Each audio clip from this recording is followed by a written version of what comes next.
Kalau Presiden Prabowo bilang tidak ada yang tidak bisa diganti, ya sampai sekarang baru cuma itu yang bisa kita simpulkan. Apakah ini terkait pergantian wapres, pergantian menteri, pergantian soal kekuasaan Jokowi yang sudah tidak ada, misalkan gitu ya.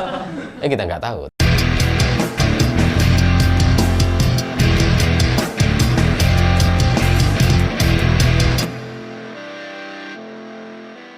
Selamat malam semuanya. Hari ini tiba-tiba Presiden Prabowo mengatakan bahwa di Indonesia ini tidak ada yang tidak bisa diganti. Itu terus terang agak mengejutkan gitu ya. Maksudnya kemana ini? Ya kita jadi menduga-duga gitu bahwa kemudian awalnya Presiden Prabowo membahas soal Tantim, komisaris BUMN yang katanya ternyata berasal dari bahasa Belanda yang aslinya sebenarnya adalah bonus dan sebagainya. Ya itu bagus saja kalau kemudian dihapus atau ditiadakan oleh Presiden.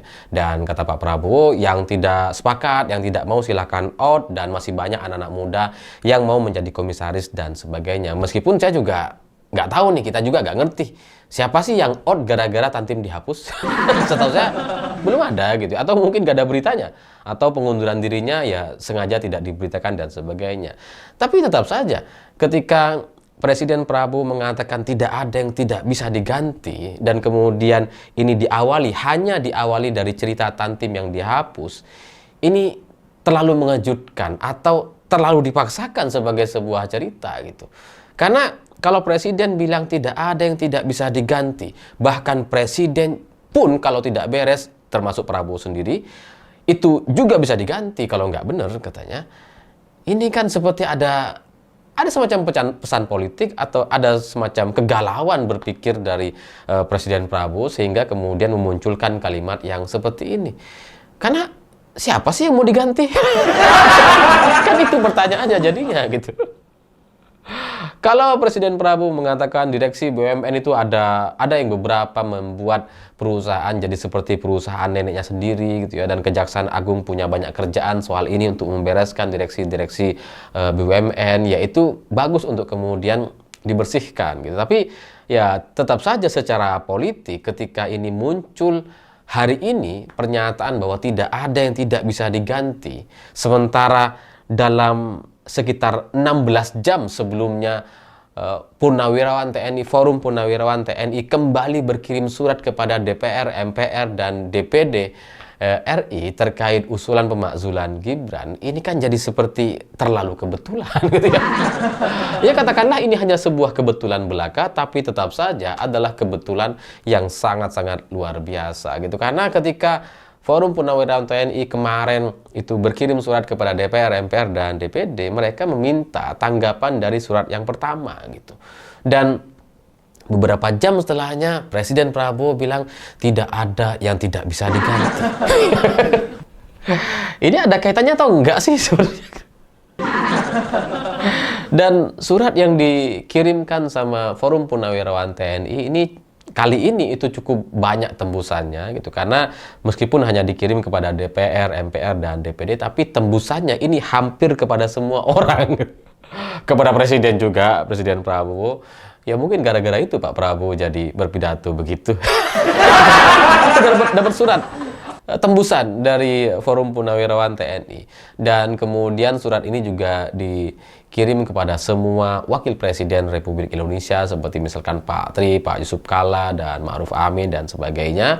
Surat ini juga sampai kepada MK, Panglima TNI, Kasat Kasal, KSAU, dan banyak lagi orang-orang yang ditembusi sama Forum Purnawirawan TNI terkait usulan atau rencana pergantian wakil presiden Indonesia.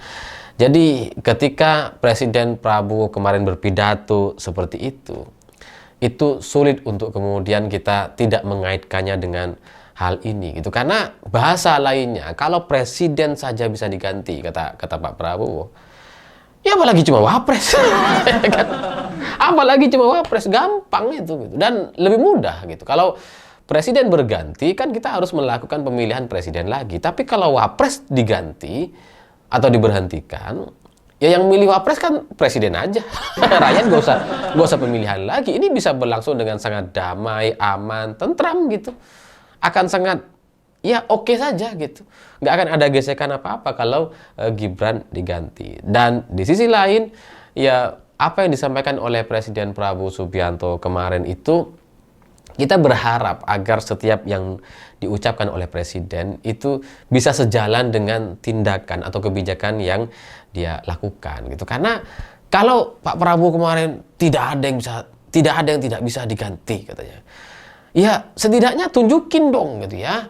Bisa nggak diganti menteri-menterinya Jokowi misalkan yang sekarang ini sudah banyak sekali bikin masalah, ya termasuk salah satunya adalah Erick Thohir yang mengangkat Sylvester Matutina sebagai komisaris, padahal ya dia adalah ya sudah divonis hukuman sejak 6 tahun yang lalu. Itu kan masalah tuh. Terus kemudian soal Tantim yang kemudian dihapus sama presiden, itu kan ya kerjaannya Erick Thohir. Tapi sampai sekarang kan Erick belum ganti dong gitu ya. Kalau tidak ada yang tidak bisa diganti termasuk presiden, kenapa Erick Thohir belum diganti sampai sekarang? Gitu kan? Ya, terus kemudian ada juga Budiari yang sudah disebut-sebut terlibat dalam kasus judi online. Ya kan sampai sekarang juga masih belum diganti tuh. Padahal sudah disebut dalam surat dakwaan misalkan. Jadi ya tunjukin gitu. Prabowo harus konsisten dengan ucapannya bahwa kalau tidak ada yang tidak bisa diganti, maka menteri-menteri Jokowi yang bermasalah, yang bikin gara-gara selama ini termasuk Tito Karnavian misalkan, ya itu harusnya segera diganti. Kalau nggak diganti, ya kayak omong-omong aja. Kayak percuma pidato, tidak ada yang tidak bisa diganti gitu ya. Dan ya kalau mengganti Gibran misalkan mungkin agak rumit ya, harus melibatkan DPR, ya harus melibatkan beberapa kali sidang, keputusan dan sebagainya. Tapi kalau mengganti menteri-menteri Jokowi kan gampang gitu. Ya terserah presiden gitu. Prabowo dalam hitungan jam bisa langsung ganti. Nggak cuma hitungan jam tuh, hitungan menit tuh. Asal tanda tangan, ganti. Iya kan begitu.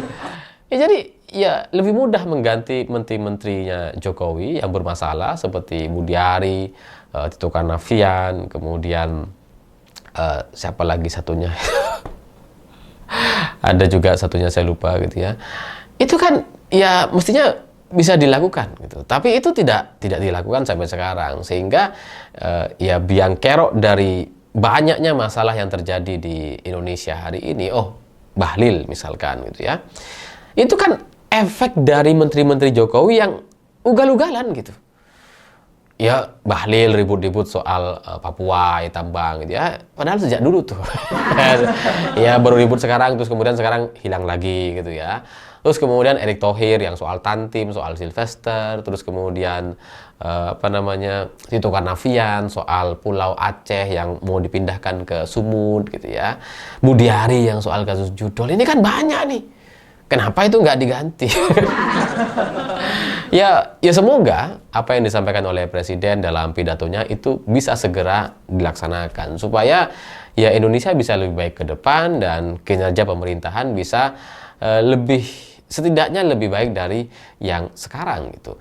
Tapi kalau ini belum dilakukan ya nggak tahu tujuan atau arahnya, masih menunggu momentum yang seperti apa gitu. Padahal kalau soal nama-nama yang saya sebutkan tadi itu sudah banyak sekali gitu. Momentumnya sudah banyak gitu dan sudah cukup alasan sebenarnya untuk presiden bisa melakukan pergantian. Tapi ya kembali lagi yang namanya sebuah pernyataan dan pidato politik dari seorang presiden, ini tujuan atau maksudnya itu kemana, kita masih menduga-duga. Mungkin sebulan, 2 bulan lagi baru bisa kita saksikan itu mengarah kemana gitu. Karena kalau Presiden Prabowo bilang tidak ada yang tidak bisa diganti, ya sampai sekarang baru cuma itu yang bisa kita simpulkan. Apakah ini terkait pergantian wapres, pergantian menteri, pergantian soal kekuasaan Jokowi yang sudah tidak ada, misalkan gitu ya. Kita nggak tahu, tapi ya pada intinya saya sepakat saja dan semoga ke depan benar-benar ada tindakan yang konkret dari seorang Presiden Prabowo Subianto, karena sampai sekarang tuh masih belum terlalu. Memang ada seperti misalkan Tantim yang sudah dihapus dan sebagainya, itu bagus-bagus saja untuk kemudian kita dukung, tapi yang lain ini kan semuanya masih dalam tahap menunggu. Kita juga sangat-sangat menunggu bagaimana soal masalah judi online itu bisa diselesaikan, karena sampai sekarang ini masih ya bulut atau muter-muter di situ-situ saja gitu ya. Jadi semoga semua bisa diganti, semua yang buruk-buruk bisa diganti, dan ke depan pemerintah atau kabinet Pak Prabowo bisa lebih efektif, efisien, dan bekerja betul-betul untuk kesejahteraan atau ya kebaikan kita bersama. Kalau yang seperti sekarang, kayaknya sih masih belum ya. Orang-orangnya Jokowi di sana masih terlalu kuat untuk diganti, makanya sampai sekarang juga nggak diganti-ganti, termasuk Erick Thohir yang secara kekuasaan sebenarnya sudah digeser oleh Danantara ya, secara peran dan kekuasaannya, tapi sampai sekarang juga masih belum diganti. Kan itu ya menunggu langkah konkret dari Presiden Republik Indonesia. Ya, apakah itu soal Gibran, apakah soal menteri dan sebagainya, ya nggak tahu.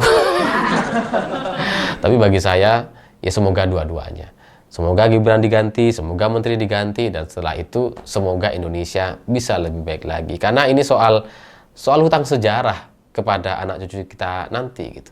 Karena kalau Gibran ini tetap berkuasa, tetap dia menjadi wakil presiden, dan bahkan misalkan nanti nyalon lagi dan seterusnya, ya kita mau cerita apa kepada anak dan cucu kita gitu. Bahwa Indonesia tuh udah kayak gitu, tergantung orang dalam. Kan nggak enak rasanya gitu. Jadi ya Presiden Prabowo punya utang sejarah, dan dia punya kesempatan untuk menyelesaikan ini semua supaya kita ke depan bisa nyaman, supaya sejarah Indonesia bisa diperbaiki, tidak seperti sekarang. Dan itu kembali lagi terserah kepada Presiden Prabowo mau tidaknya untuk mengganti. Karena kalau semuanya bisa diganti, seharusnya bisa. Cuma kapan dan apakah mau, itu yang masih menjadi pertanyaan. Saya pikir itu. Terima kasih sudah menonton. Begitulah kura-kura.